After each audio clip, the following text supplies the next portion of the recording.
আমরা প্রত্যেকেই কিন্তু ছাদ বাগানে আমরা ইনডোর গার্ডেনিং করে থাকি। কিন্তু এই ইনডোর গার্ডেনিং করতে গেলে আপনাকে মিনিমাম বেশ কিছু তথ্য সম্পর্কে অবশ্যই জানতে হবে। আমরা অনেক সময় দেখে থাকি অনেক বাগানিরা আমাদের কমেন্ট করে জানিয়ে থাকে যে এই গাছটি পাতাটি ঝরে পড়েছে, কোনো কোনো গাছের হঠাৎ করে দেখা যাচ্ছে সম্পূর্ণ পাতা হলুদ হয়ে ঝরে পড়ছে, আবার কখনো কখনো কোনো গাছটি সকালে বেশ ভালোই ছিল, হঠাৎ করে দুপুরে দেখা যাচ্ছে গাছটি নষ্ট হয়ে যাচ্ছে, বা আপনার যে সমস্ত গাছগুলি রয়েছে তার মতো সুন্দর শেপ আমার গাছগুলিতে আসেনি।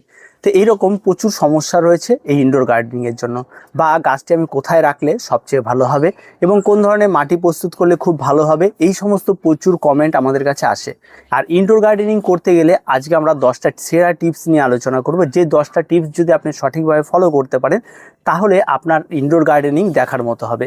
আর এই দেখার মতো ইনডোর গার্ডেনিং করতে হলে কিন্তু অবশ্যই আপনাকে এই পুরো ভিডিওটি স্কিপ না করে দেখতে হবে। তো চলুন ভিডিওটি শুরু করা যাক। প্রথম যে বিষয়টির দিকে আপনাকে খেয়াল রাখতে হবে সেটা হচ্ছে সূর্যালোক।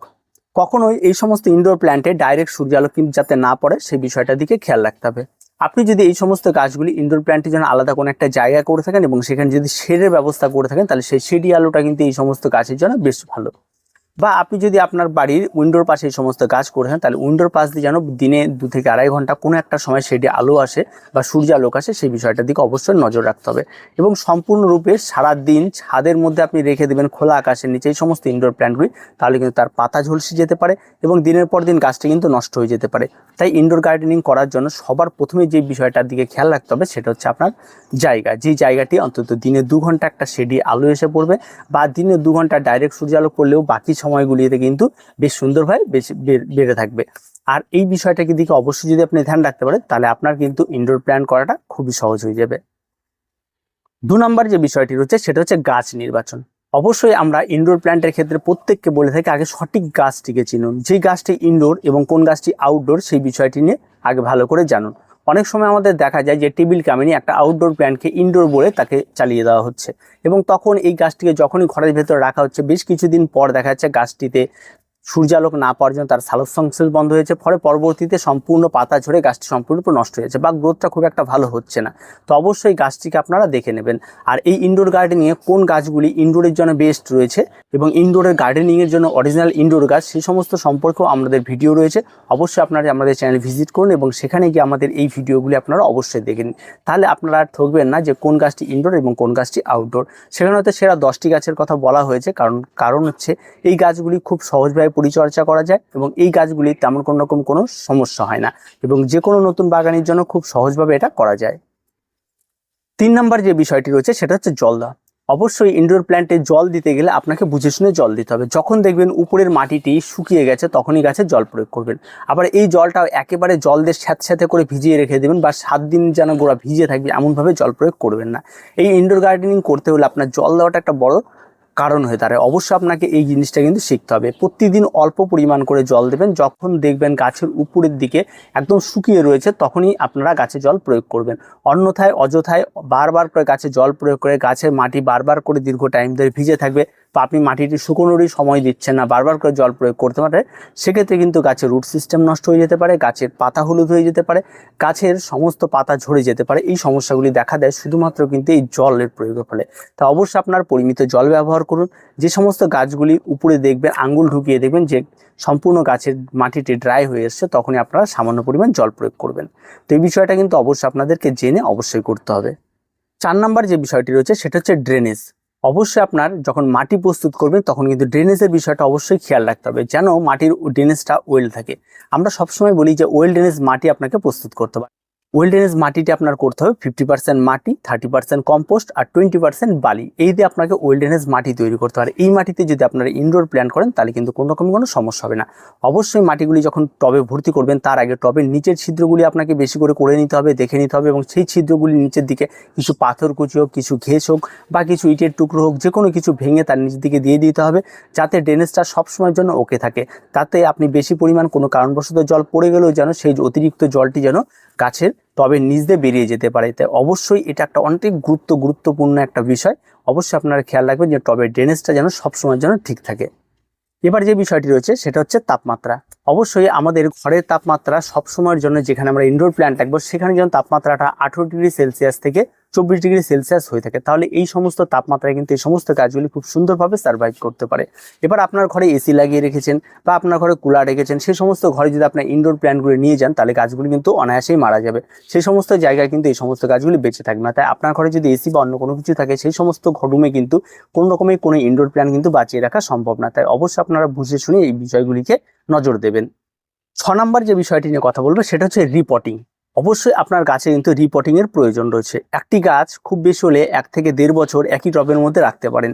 তারপরে যদি দেখেন গাছের গ্রোথ খুব ভালো রয়েছে, গাছটি অনেক বড় হয়েছে, সেই টবের রুটগুলি অনেকটা উপরে উঠে এসেছে গাছের, তাহলে আপনাকে অবশ্যই পরবর্তীতে সেই গাছগুলিকে বের করে আবার নতুন করে মাটির মিশ্রণ তৈরি করে এবং সেখানে আপনাকে রিপটিং করতে হবে। এই রিপটিং কিন্তু এই ইনডোর প্ল্যান্টের জন্য অত্যন্ত গুরুত্বপূর্ণ একটা বিষয় এবং প্রত্যেককে এই রিপটিংটা অবশ্যই করতে হবে। আর রিপটিং না করে কিন্তু গাছ একটা সময় এসে তার সম্পূর্ণরূপে তার শেপ হারিয়ে ফেলবে, গাছ তার গঠন হারিয়ে ফেলবে এবং তার পরবর্তীতে গাছটি আপনার আর দেখতে ভালো লাগবে না এবং গাছের প্রতি আপনার যে ভালোবাসা, গাছের প্রতি আপনার যে ম্যাচ, সেটা কিন্তু আস্তে আস্তে কাটতে থাকে। পরবর্তীতে সেই গাছের প্রতি একটা অযত্ন তৈরি হবে। তাই অবশ্যই আপনারা রিপোর্টিং করুন এবং সঠিক সময়ে সঠিকভাবে আপনারা এই সমস্ত রিপোর্টিং করুন। আর রিপোর্টিং এর সময় মাটি কিন্তু অবশ্যই ওয়েল ড্রেনেজ নেবেন। আর টবে যেই টবের মধ্যে আপনার ছিল তার থেকে 1 সাইজ বড় টবের মধ্যে অবশ্যই আপনারা রিপোর্টিং করুন, তাহলে গাছগুলো অনেক ভালো থাকবে। 7 নম্বর যে বিষয়টি রয়েছে সেটা হচ্ছে রোগ পোকামাকড়। অবশ্যই ইনডোর গার্ডেনিং করতে হলে কিন্তু গাছে কিন্তু রোগ পোকামাকড় অবশ্যই হবে। আর এই রোগ পোকামাকড় যখন আমরা বিশেষ করে এই সমস্ত গাছগুলি যখন অল্প জায়গার মধ্যে করি তখন কিন্তু এই সমস্ত গাছে কিন্তু রোগ পোকামাকড় কিন্তু খুব কম হয়। রোগটা কেমন কি হয়, এটা সাধারণত মূলত ফাঙ্গালের আক্রমণ থেকে ঘটে থাকে। অনেক সময় আমরা গাছের অতিরিক্ত জল দিয়ে ফেললে সেখানে মাটি অনেক সময় চ্যাপচ্যাপে ভেজা থাকলে সেখান থেকে ফাঙ্গালের জন্ম হয়, পরে গাছটিকে ধরে যায় এবং গাছের গোড়া থেকে শুরু করে সমস্ত গাছটি পচে নষ্ট হয়ে যায়। আবার অনেক সময় দেখা যায় হঠাৎ করে পাতার উপর একটা ব্রাউন স্পট পড়ে এবং সেই স্পটটা আমরা যদি খেয়াল না করি তারপরে ধীরে ধীরে সেটা থেকে পুরো গাছটি ছেয়ে যায়। তো অবশ্যই আপনাকে গাছে অন্তত মাসে একবার করে অ্যান্টিফাঙ্গাল স্প্রে করতে হবে। সেই গাছটিতে ফাঙ্গাল আক্রমণ ঘটুক বা না ঘটুক, আপনাকে নিয়মিত এই মাসে একবার করে অ্যান্টিফাঙ্গাল স্প্রেটা অবশ্যই আপনাকে করে ফেলতে হবে। এবার আসি পেস্টিসাইড। যেহেতু এই সমস্ত গাছগুলি ইনডোরে থাকে তাই পেস্টিসাইড স্প্রে করা যতটা পারবেন কম করবেন এবং যেহেতু আপনার ইনডোরে গাছগুলি থাকবে তাই প্রতিনিয়ত নজর রাখবেন। যদি কোনো কারণে কোনো পেস্টের আক্রমণ ঘটে থাকে তাহলে অবশ্যই আপনারা প্রথম অবস্থাতে সেটাকে দূরে সরিয়ে দিন, বা যদি কোনো কারণে মিলিবাগের আক্রমণ ঘটে থাকে তাহলে সেগুলিকে কেটে বাদ দিয়ে দিন। আমরা যে 10টি গাছের কথা বলছি সেই সমস্ত 10টি গাছে কিন্তু কখনোই কোনো রকম পেস্টের আক্রমণ ঘটে না। তো অবশ্যই আপনারা সেই 10টি গাছের মধ্যে যদি গাছ চুজ করতে পারেন তাহলে কিন্তু আপনার কাছে পেস্টের আক্রমণ ঘটার সম্ভাবনা নেই। আর ফাঙ্গাল আক্রমণ অবশ্যই ঘটবে। আর যেদিনই আপনারা এই সমস্ত স্প্রেগুলি ব্যবহার করবেন সবসময় খেয়াল রাখবেন এই সমস্ত গাছগুলি যদি ঘরের ভেতর থাকে তাহলে তাদেরকে বাইরে এনে এবং স্প্রেটা করে কিছু টাইম সেখানে রেখে তারপর সম্পূর্ণ গাছটি শুকিয়ে গেলে তারপরে ঘরে আপনারা রাখবেন। এটা অবশ্যই আপনারা মেনে চলবেন। আর অবশ্যই যখন স্প্রে করবেন হাতে গ্লাভস এবং মুখে মাস্ক অবশ্যই আপনারা ব্যবহার করবেন। আর যেই অ্যান্টিফাঙ্গালে আপনারা স্প্রে করবেন ক্রয় করার সময় অবশ্যই 1 লিটার জলে কতটা পরিমাণ আপনাদের মেশাতে হবে সেটা অবশ্যই আপনারা জেনে নেবেন। যেটা সবচেয়ে গুরুত্বপূর্ণ বিষয় সেটা হচ্ছে গাছের ফার্টিলাইজার। অবশ্যই আপনাকে গাছে যখন ফার্টিলাইজার আপনারা ব্যবহার করবেন সেই বিষয়টা কিন্তু অত্যন্ত গুরুত্বপূর্ণ।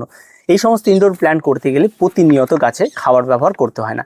এই সমস্ত ইনডোর প্ল্যান্টগুলিতে সবসময়ের জন্য বছরে 2 বার খাবার ব্যবহার করা যথেষ্ট এবং এই সমস্ত খাবারগুলি আপনারা জৈব খাবার ব্যবহার করতে পারেন। জৈব খাবার ব্যবহার করলে গাছের গুণগত মানটা নষ্ট হয় না এবং গাছ অনেক ভালো থাকে। তাই জৈব খাবারের মধ্যে যেটা রয়েছে সেটা হচ্ছে আপনারা একটি গাছের জন্য 2 চামচ করে ভার্মি কম্পোস্ট, 1 চামচ হাড়গুঁড়ো, 1 চামচ শিংকুচি এবং তার সঙ্গে 1 চামচ নিম খোল এই মিশিয়ে আপনারা একটা সুন্দর খাবার মিশ্রণ তৈরি করুন। আর এই খাবারটি আপনারা প্রয়োগ করবেন ঠিক মার্চ মাসে একবার প্রয়োগ করবেন আর একবার প্রয়োগ করবেন অক্টোবর মাসের দিকে। এই দুটো টাইমে কিন্তু আপনাদের এই খাবারটি প্রয়োগ করতে হবে। আর যখন শীতকাল পড়বে তখন এই সমস্ত গাছে কোনো খাবার কিন্তু প্রয়োজন পড়বে না, কারণ সেই সময় গাছের গ্রোথ একেবারে থাকে না, সেই সময় তাদের ডরমেটরি পিরিয়ড থাকে। আর সেই সময় কিন্তু এই সমস্ত গাছে খাবার প্রয়োগ করলে খাবারটা বেকার হয়ে যাবে। তাই অবশ্যই বছর অন্তত 2 বার এই সমস্ত খাবারগুলি অবশ্যই প্রয়োগ করতে পারেন। আর যদি আপনার আরও বাড়তি সময় থাকে আপনারা আরও ভালো খাবার দিতে চান তাহলে অবশ্যই NPK 20-20 এবং 12-61-0 যেটা লিকুইড সয়েল লেভেল রয়েছে সেটা আপনারা আপনাদের গাছে 1 লিটার জলে 2 গ্রাম গুলে নিয়ে সেটা আপনারা অন্তত সাবস্টিটিউট মাসে একবার করে আপনারা ব্যবহার করতে পারেন। আর ব্যবহার করলেও হবে না করলেও হবে, তাতেও গাছ কিন্তু অনেক ভালো থাকবে। তবে ব্যবহার করলে গাছের গ্রোথটা অনেক ফাস্ট হয় এবং সেক্ষেত্রে গাছের পাতার গ্লেজিটা ভালো হয় এবং দেখতে অনেক সুন্দর হয়ে থাকে। তার এই খাবারটি দিতে কোনো ঝামেলা নাই এবং খাবারটি কিনতে গেলে এবং খাবারটি প্রয়োগ করলেও খরচ অনেক কম হয়ে থাকে। তো যেটা আপনার পছন্দ সেটা আপনারা অবশ্যই কিন্তু খাবার অবশ্যই দিতেই হবে গাছের। সর্বশেষ যে বিষয়টি নিয়ে কথা বলে সেটা হচ্ছে আপনার মেনটেনেন্স বা মনিটরিং। অবশ্যই আপনাকে প্রতিনিয়ত গাছের কাছে যেতে হবে। গাছের কোন ডালটিকে আমি রাখবো এবং কোন ডালটিকে ছাড়বো গাছের সঠিক শেপ দিতে হবে আপনাকে আপনার পছন্দ মতো করে আপনার ইনডোর গার্ডেনিংকে আপনাকে সাজিয়ে নিতে হবে। এই সমস্ত বিষয়গুলি আপনাকে আগে একটা নিজেকে ঠিক করে নিতে হবে। তারপর আপনাকে সেই সমস্ত গাছগুলিকে লাগাতে হবে। গাছে যদি কোনো পাতার নিচে পাতা হলুদ হয়ে যায়, সেই পাতাটিকে কেটে বাদ দিতে হবে। গাছের সেফটির জন্য প্রতিনিয়ত কাটাই ছাঁটাই করতে হবে এবং কখনো গাছে কোনো রকম কোনো সমস্যা হচ্ছে কিনা তা আপনার খুব কাছে থেকে তা নিরীক্ষণ করতে হবে। এই সমস্ত বিষয়গুলি আপনি একজন গার্ডেনার হলে অবশ্যই আপনাকে কাছে থেকে এই জিনিসগুলো করতে হবে। গাছের প্রতি আপনার একটা আলাদা রকম একটা ভালোবাসা তৈরি করতে হতে পারে, যেই জন্য আপনি বুঝতে পারবেন যে কখন গাছটির কোন খাবারটির প্রয়োজন রয়েছে। অবশ্যই আপনার এই সমস্ত কাজগুলি কিন্তু অবশ্যই আপনাকে করতে হবে। আপনি যদি গাছ লাগিয়ে ফেলে রাখেন, কোনো রকম কোনো যত্ন না করেন, তাহলে কিন্তু হবে না। গাছের কাছে যেতে হবে, গাছের পাতাগুলিকে কখনো ধুলো কণা জমলে সেগুলিকে ভিজে কাপড় দিয়ে মুছে দিতে হবে। এই ছোট্ট ছোট্ট পরিচর্যাগুলির মধ্যে দিয়ে কিন্তু আপনি একটা সুন্দর গার্ডেনিং কিন্তু আপনি করে ফেলতে পারেন। আর এই ইনডোর গার্ডেনিং কিন্তু প্রচুর পরিমাণে আমাদের বেনিফিট রয়েছে, যা দেখলে আপনারা প্রত্যেকেই জানেন এর বেনিফিট সম্পর্কে। আর আরও যদি বেশি কিছু জানতে চান তাহলে গুগল সার্চ করে দেখে নিতে পারেন। এবং প্রত্যেকটা গাছ, আমরা যে সমস্ত গাছগুলির কথা বলি, সেই প্রত্যেকটা গাছ কিন্তু আলাদা আলাদা রকম তার বেনিফিট রয়েছে, যেটা আমাদের হেলথের জন্য ভীষণ ভালো রয়েছে, আমাদের পরিবেশের জন্য ভালো রয়েছে। তাই অবশ্যই আপনারা এই সমস্ত ইনডোর গার্ডেনিংগুলি করতে হলে আজকে যে 10টি টিপস আপনাদেরকে জানানো হলো, এই 10টি টিপস আপনারা মেনে চলুন। দেখবেন আপনার গার্ডেনে কোনো রকম কোনো আর সমস্যা থাকবে না। আর যদি কোনো রকম কোনো বাইরেও কোনো সমস্যা হয়ে থাকে তাহলে অবশ্যই আমাদের কমেন্টে জানিয়ে দিন। আমরা অবশ্যই সেই সমস্ত বিষয়গুলিতে খেয়াল রাখবো এবং তার উপরে আমরা পরবর্তীতে প্রয়োজন পেলে আরও ভিডিও করবো, নাহলে আপনার কমেন্টে সঙ্গে সঙ্গে আমরা অ্যান্সার জানিয়ে দেবো। তো আজকে এই পর্যন্ত, দেখা হয় পরবর্তী ভিডিওতে। প্রত্যেকে ভালো থাকবেন, প্রত্যেকে সুস্থ থাকবেন আর অবশ্যই মন দিয়ে গাছ করবেন।